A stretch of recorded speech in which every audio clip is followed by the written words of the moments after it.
নজর রাখবো পরবর্তী সংবাদে। এবার ইভিএম নিয়ে সুপ্রিম কোর্টের যে বার্তা সেদিকে নজর রাখবো। ইভিএম এ যেন কোনো তথ্য মোছা না হয়, অর্থাৎ রি আপলোড না হয়, এমনটাই বক্তব্য উঠে আসছে সুপ্রিম কোর্টের থেকে। নির্বাচন কমিশনকে নির্দেশ সুপ্রিম কোর্টের, অর্থাৎ ইভিএম এর তথ্য একদিকে যেন না মোছা, অন্যদিকে রি আপলোড কোনোটাই যাতে না করা হয়। এমন বার্তা কেন? টেলিফোন লাইনে রয়েছেন প্রতিনিধি অঙ্কিতা বর্ধন। অঙ্কিতা, আজকে সুপ্রিম কোর্টের যে বক্তব্য নির্বাচন কমিশনের কাছে, সেই জায়গায় কেন এমনটা বক্তব্য পেশ করলেন দেশের শীর্ষ আদালত, কি বলবে?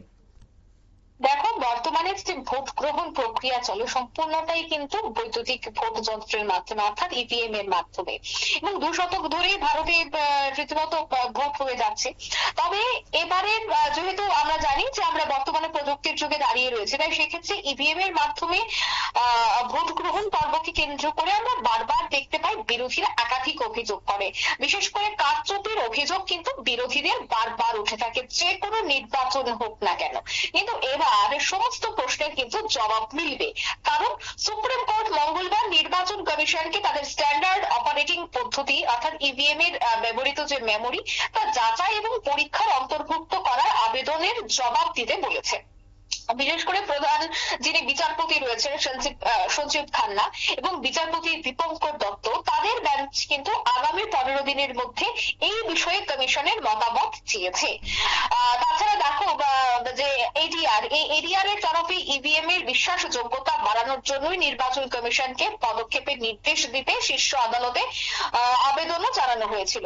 কিন্তু সেই আবেদনে জানতে চাওয়া হয়েছিল যে ব্যবহৃত মেমোরি, সেই মেমোরি যাচাই সম্পর্কে কমিশনের সাধারণ যে কার্যপ্রণালীগুলি রয়েছে অর্থাৎ স্ট্যান্ডার্ড অপারেটিং প্রোটোকল, সেই বিষয়টি। এছাড়া সুপ্রিম কোর্ট সেই আবেদনে ইতিমধ্যে সাড়াও দিয়েছে। তবে এই মামলার শুনানিতে 2 বিচারপতির যে বেঞ্চ রয়েছে সেই বেঞ্চ কিন্তু আজ জানিয়েছে বা আজ কিন্তু কমিশনকে বলেছে যে দয়া করে ডেটা মুছে ফেলবেন না। কারণ দেখো, আমরা বারবার দেখি যে কোনো নির্বাচনের পর একটা অভিযোগ থাকে, অন্যদিকে বহু ক্ষেত্রে দেখা যায় যে ডেটাগুলি মুছে ফেলা হয় নির্বাচন শেষ হবার পর, ভোট গণনা শেষ হবার পর, কিন্তু 3-4 মাস পর সেই ডেটাগুলি মুছে ফেলা হয়, অনেক ক্ষেত্রেই এমন দেখা যায়। তাই সেক্ষেত্রে এবার দয়া করে যেন ডেটা মুছে না ফেলা হয় সেই বিষয়টাই কিন্তু কমিশনকে বলা হয়েছে, এবং পুনরায় যেন লোড না করা হয় সে কথাটাও কিন্তু জানিয়ে দেওয়া হয়েছে। শুধু পরীক্ষা করতে দেওয়া হোক। এছাড়া শুনানির সময় এডিআর এর যিনি আইনজীবী প্রশান্ত ভূষণ, তিনি বলছেন যে আমরা চাইছি যে সুপ্রিম কোর্টের রায় মেনে নির্বাচন কমিশন যেন তাদের সাধারণ যে কার্যপ্রণালীগুলি রয়েছে অর্থাৎ স্ট্যান্ডার্ড অপারেটিং প্রোটোকল, সেই স্ট্যান্ডার্ড অপারেটিং প্রোটোকলের সঙ্গে সামঞ্জস্যপূর্ণ পদক্ষেপ করে আমরা চাই যে সফটওয়্যার এবং হার্ডওয়্যার কোনো অবাঞ্ছিত হস্তক্ষেপ হচ্ছে কিনা দেখার জন্য ইভিএম এর সফটওয়্যার এবং হার্ডওয়্যারের পরীক্ষা করা খুবই উচিত। এছাড়া দেখো, একটা বিষয় অবশ্যই উল্লেখ করতেই হয় গত বছরের 26 এপ্রিলের কথা, কারণ ইভিএম মামলায় গত 26 এপ্রিল দেখা গিয়েছিল একটি বিশেষ নির্দেশ ঘোষণা করতে গিয়ে শীর্ষ আদালত জানিয়েছিল যে ভিভিপ্যাট অর্থাৎ voter voter verifiable paper audit trail এবং সেই দিয়ে কিন্তু সংশয় দূর করতে সিম্বল লোডিং যে ইউনিট, সেই ইউনিটকে সংরক্ষণ করতে হবে, সে কথা কিন্তু সম্প্রতি 26 এপ্রিলই বলা হয়েছিল। তবে গণনার দ্বিতীয় বা তৃতীয় প্রার্থী তা যাচাই করার জন্য আবেদন করতে পারবেন। পাশাপাশি সুপ্রিম কোর্টের প্রধান বিচারপতি খান্না এবং বিচারপতি দত্তের বেঞ্চ সমস্ত ভোটের যে বুথ ইভিএম, সেই বুথ ইভিএম এর ফলাফলের সঙ্গে ভিভিপ্যাট এর কাগজ মিলিয়ে দেখারও আবেদন কিন্তু করেছিল, যদিও সেই আবেদন খারিজ করে দিয়েছে। অর্থাৎ একটা বিষয় স্পষ্ট যে ইভিএম এ যে ভোট গ্রহণ পর্ব চলে, সেই ভোট গ্রহণের পর অনেক ক্ষেত্রে ডিলিট করে দেওয়া হয় সেই ডেটাগুলি, তা যেন ডিলিট না করা হয় এবং সমস্ত বিষয়টা যেন পরীক্ষা নিরীক্ষা করা হয়, কোনো জায়গায় যেন কোনো ধরনের ত্রুটি না থাকে, সেই বিষয়টা নিয়েই কিন্তু আজ সুপ্রিম কোর্টের বেঞ্চ থেকে এই বিষয়গুলি উঠে এসেছে।